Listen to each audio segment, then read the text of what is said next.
Hey everybody, another really fun build I've come up with and built this time around the WLT rifle, which has 3 different firing modes. First stage is uncharged and just shoots a regular coral projectile that travels quite fast, sort of like a laser. The second stage is not listed in the stats, but seems to do 1500 damage, which is true because it's coral, so it goes through resistances, and does, again, seemingly 900 impact, so it looks to be pretty much around the same vein as the Redshifts charge attack, just a little bit less damage. And then a third charge, which is colloquially known as the Noodle, or Kamehameha. So I've been having a lot of fun finding text for that. I already did in one of the previous builds, the Mantis one, but I've adapted it to this build and to take advantage of some of the buffs on it. So the way the build works, it is a vertical kite, so it works by going up and down and making it very hard to get a solid height, like equivalent height, and it's very difficult for a lot of builds that want to be close because you can climb so fast for a lot more energy efficient travel. For rush downs like the pistols, it's very easy to get just outside the effective range of those weapons and make it so that they're getting a lot of deflex. And in addition to helping us with creating that space, we've got the SUTTC Shield, which also got a buff in the last patch.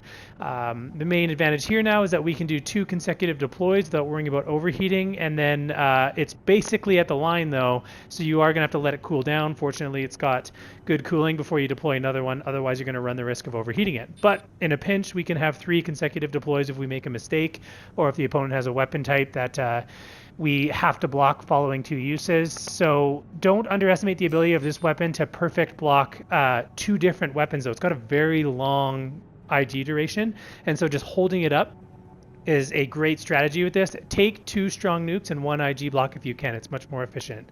Another thing I want to draw your attention to, what I noticed when using this, is the impact dampening on the non-IG stats. So this shield is actually amazing at impact reduction even after the IG window, so don't hesitate to just hold it through.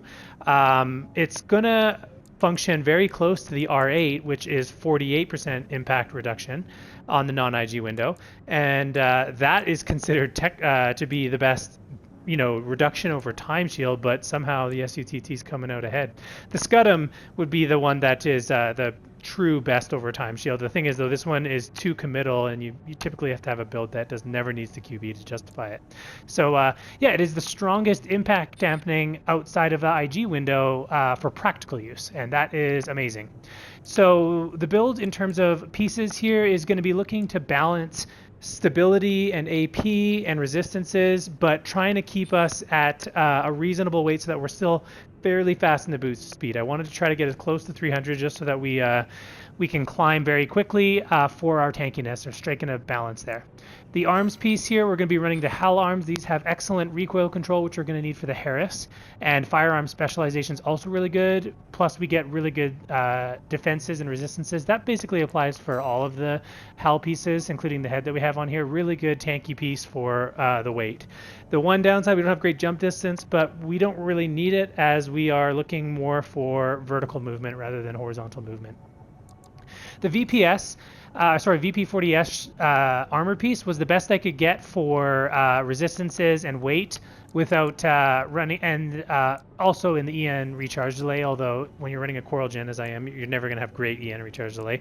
But it does help with staying up in the air permanently, and this build is capable of permanent flight. I didn't have quite enough to run my favorite core, the Mind Alpha, which is a little bit better in all those stats, but sadly we'd have to change something. You could swap out the headpiece and make it work, so play around with that. But again, keep in mind that we are looking for tankiness as much as possible. And then the HAL piece here as well. So I don't think it's super easy to get down to the Mind Alpha core. Just taking a look here, you'll notice my weight has gone up about 1,000 pounds, 1,200 pounds. So you would have to make a lot of room somewhere, and I don't think there's too much you can give up on this build. So yeah, Harris for medium range pokes. We're going to be trying to maximize our time in the medium range, so up to 260 meters and outside, or plus 130. We're going to be outside that as much as possible. Although the Waltz first stage charge is our primary form of damage, it is quite good at close range because of the hitbox, and same goes for the Noodle. Duo missiles are the most weight efficient for impact and damage, and also reload time. So these are just, they also function really well with vertical kites because they shoot off in two directions. It's very difficult while chasing up to try to dodge both of them.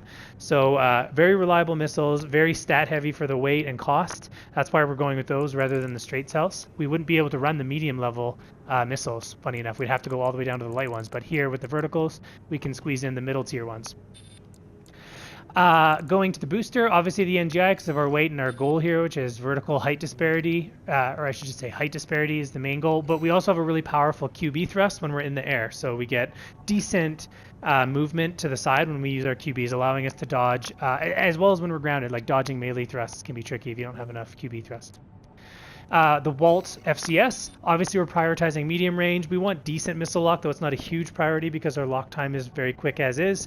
But this strikes a nice balance. The Talbot was close. It just we can afford to take the bonus in medium range assist, and we try not to spend as much time in close range assist anyways, because anytime we're in close range, we usually need our shield up, and in order to tilt the odds in our favor with our weapons. Although don't underestimate the WLT's second stage damage and accumulative impact. It's very frightening, and a lot of times people lose track just because they're getting really focused on being aggressive, and they don't realize that even taking 2 shots by that is a stagger for most builds, not even including the missiles and the Harris. So if you do want to get your energy back up in the air, like you have a close range rushdown build, you can charge up the Harris and shoot once your generator's out of battery, and then you can also decide if you want to do a WLT one as well in order to buy even more time holding still in the air, and that will let you get the NGI to proc its post-recovery EN supply, giving you 3100 EN. So this build is capable of permanent flight. You usually don't need to, though. People are really aggressive, and you're going to be using your shield, trying to get space so that you can buy time to not use the shield and just poke with the other 2 weapons, and let your shield cool down as often as possible, activating the shield anytime they manage to get close to you, or if you're doing the elevator, they're going up, so you go free fall and drop past them. Have the shield up just in case they have like an attack that you don't want to be eating.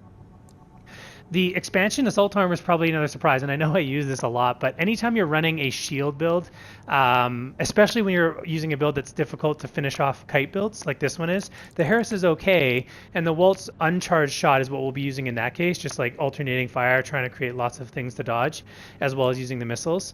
But the assault, if you have a build that you really want to be able to stagger once and then quickly pounce on them and use assault armor to finish them off before their pulse armor deploys, assault armor does fill that niche here. It helps us out with kites. It gets a bonus from the coral generator. It's going to be true damage, meaning this is a 5,000 damage punish if you use it on a staggered opponent.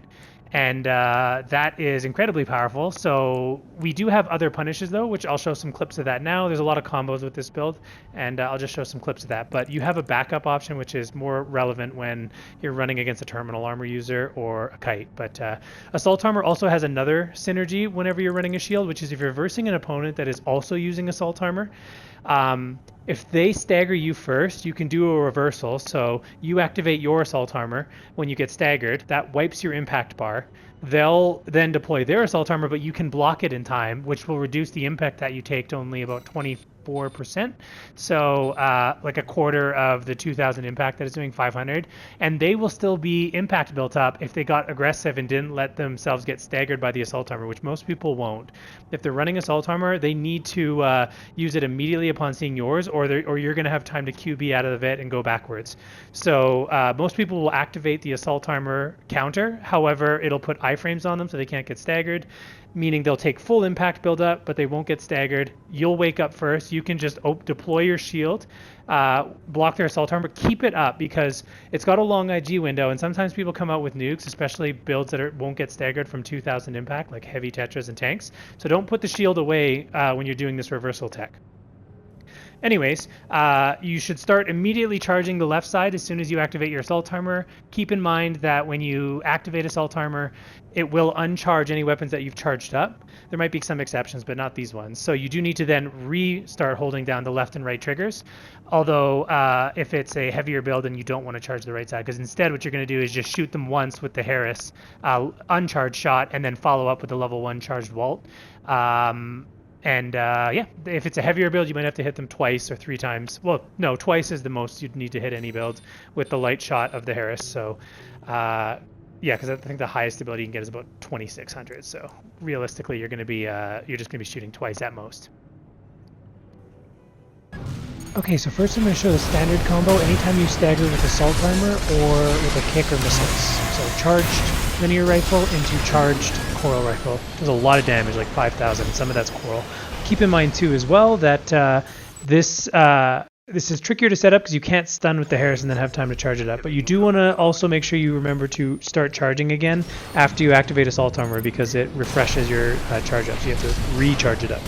This is for any build that is more than 2,000 stability, in which case they won't get staggered on your counter assault armor. So in this case, you're not going to charge the Harris. Shoot once while deploying the shield to protect yourself into a level 1 Walt rifle, or sorry, level 2 Walt rifle punish. And here's an example of using either kick, well in this case kick, or missiles to trigger the stagger so that you can do the full linear rifle coral punish. One thing I do want to mention too about the assault armor is that, like whether you're canceling pulse armor or whatever, is that the timing is very tight on the charging up, so you need to make sure as soon as you activate assault armor, you start charging the linear rifle and coral weapon if you want to make sure that they're ready to go in time before they wake up. Up next, we'll jump into some noodle techs. Now, the best way to use the noodle is actually to proc the stagger with it. So you actually want them to be almost staggered. In this case, I use missiles to finish it off. But this way, they take the entire damage of the punish. There's no firing animation wasting some of our damage. In that case, I think I actually lined it up where they staggered by the missiles. But in theory, you want to keep them right on the line of being staggered, and then land the Walt rifle punish. In order to get the most amount of damage out of it possible. You can see it's quite forgiving though. Even that mech, which is pretty stable, still got staggered basically immediately. But the closer you are to being staggered, the better. Especially if they're like over half, it's pretty reliable that you're going to immediately hold them in place and the beam will just immediately start doing damage. There was something else in this clip too I wanted to show though, which is stripping pulse armor if you can predict that they're going to use it. So you can see there that it's probably not worth it to keep firing once the pulse armor is gone, unless they have a bad armament that you're not really afraid to trade into. But yeah, you can strip pulse armor super fast too on prediction.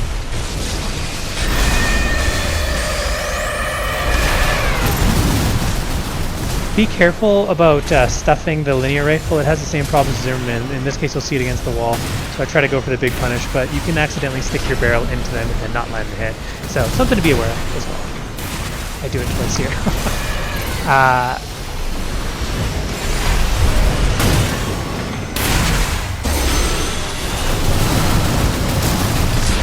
So the noodle is really great for also at the very start of the match or whenever they give you a lot of space. You can go for just like a freebie, trying to snipe them in free aim by just shooting the like leading them with the noodle and trying to hit them at least a couple of times. Making like a zigzag pattern is a great way to make it much more difficult to dodge. Yeah, that's basically just a gimme. So if you can get them early while they're at extreme range, you might be able to land a really good amount of impact buildup on them. And the Walt is 100% a cumulative impact like all coral weapons, so it does do a lot of impact even if it just lands a little splash. It is worth also noting that the WLT doesn't actually do that much damage for how hard it is to land in the full charge attack power. I honestly think that needs a buff. Because no one's ever going to stay in the whole thing unless you manage to hit them with the tricky little combo by proccing the stagger with it. But yeah, it's not as much damage as you think, and so it's actually better to go for the charged Harris charge coral punish like stage 2. But if like let's say you had to do a charged Harris shot or staggered them with the Harris, you don't have time to charge it up, but you did for some reason have your WLT fully charged, then you can sometimes squeak in a pretty rewarding punish. Just keep in mind you're going to have to interrupt it sometimes because you don't usually want to dump the whole thing, overheating your weapon, but also it just gives them a chance to retaliate with like some sort of nuke of their own while you're still in the animation. Also should point out maybe that if you're about to do a charged Walt noodle, but you've spent all of your energy, I would strongly advise against not doing that. You cannot cancel the Walt noodle with your shield deploy. Unlike, for example, things like melee lunge and whatnot, it doesn't work. So anytime that you're fully charged and you don't have any energy, you're much better off canceling it and starting up the charge up again. Fortunately, the SUT provides basically the exact amount of time we'd want in order to charge up the Walt for stage 1. So if you just hold both triggers, you'll notice that the shield lasts just about as much time as it takes to get the WLT level 1. So it's a really good indicator. As soon as you see your shield change color, it's a really good way to know that your WLT 1 is also right around the corner from being ready. I'm also going to really quickly dump my energy here and just show you the Harris charge attack. So we can do this into WLT 1, and you'll notice we have our battery back. So this build is capable of permaflight, just so you know, like I mentioned earlier. I'll probably mention here now too that just in case you notice my FCS doesn't seem to track as well at medium range, it's because I was experimenting with the Talbot on a lot of the matches, and so if it seems like my FCS is not as efficient as other matches, that's the change.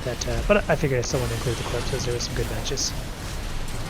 Here I'm playing against a top 100 player running the double ducats, and actually a better melee weapon for punishing against my build, the Moonlight, as he does not need to equalize the height first. So this is actually a tougher matchup, but you can really see how using your your shield to counter the pistols, as soon as they start firing, deploy the shield, and then they either stop firing and let you get space, or they waste a lot of their damage and impact buildup on your shield parry frames. So it can really shut down even more powerful impact build-up weapons. The pistols do suffer from range though, so you're actually better against pistols than you are against something like Etsugens, which can chip you a little bit more reliably at a further range.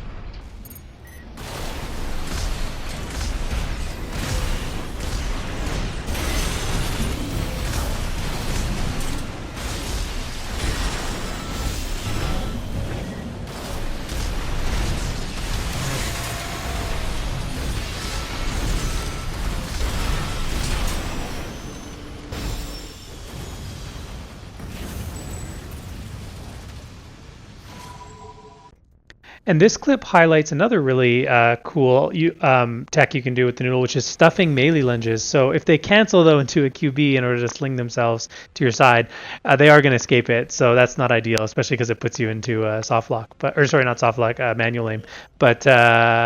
Or no, it does put you in soft lock. But the point is, you won't be looking at them; they'll be on your side. So, not ideal. But for other weapons like the laser blade charge up and whatnot, any animations that hold them still for a while, you can really make the call based on your impact on whether or not you want to just trade into a fully charged noodle against their build. And a lot of times, it can really tilt the damage alone, and then the impact buildup is quite frightening. Although sometimes it's worth canceling early, so you can set up a bigger punish. Granted, if they have pulse armor, maybe you don't want to do that. But the point is still the same.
This one's another ducat build. This time running the pulse blade though, which is actually better for us. It means we can use our elevator tech or strategy, I should say, to make the punish really hard to set up. And then a lot of times I'll look for an opportunity to break the stagger when it's not a great time for my opponent. Like if they're too far below me or above me, I'll just take the missiles and not block them and let them stagger and refresh me. I do kind of lose focus on the first round here, though. I don't actually use the elevator tech that much against this opponent, which ends up costing me the first round, but then I kind of wake up and start going to my strategy.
This match is a stun gun matchup. Just keep your shield up against this build and just only use the charged coral level 2 when they're outside the range of the stun guns, because the shields can really shut down stun guns status build up. So these types of matches are honestly a little tilted way too far in our favor. So I wouldn't consider this much of a great expression of the build's strength as much as just a matchup that's tough.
Lots of duck kit players, so I'm sorry so many of these matches are duck kit matches, but everybody's using it. I mean, I can't really blame them. The impact buildup is insane. I also have another duck kit build that I haven't shown yet, but I will get to that later. It's actually built around the R8 shield, which is the arguably, I'd say, one of the worst shields. But I found a way to make it quite intimidating. So you'll see that hopefully soon. I have a lot of builds to show since the patch came out. I've like reinvented a bunch of things, and I guess it's just a matter of time to try to get them all out.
And another match here. I think this is the last one with one of my friends, Rose, and the yeah, it's a Lance melee build, but it with a shield. So this really shows how to handle melees with shields. Obviously, it's tricky because they also have the ability to block powerful hits, so it means we have to lean more onto the Harris to get impact build-up, and try to just sneak in the accumulative impact build-up from the coral weapon here and there, but also just looking for setting up good punishes with it more so.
This match also ends in another situation where I set up using the charged coral level 3 in order to stuff a melee lunge. Again, this weapon's quite good if you can set up and predict the opponent's rushdown.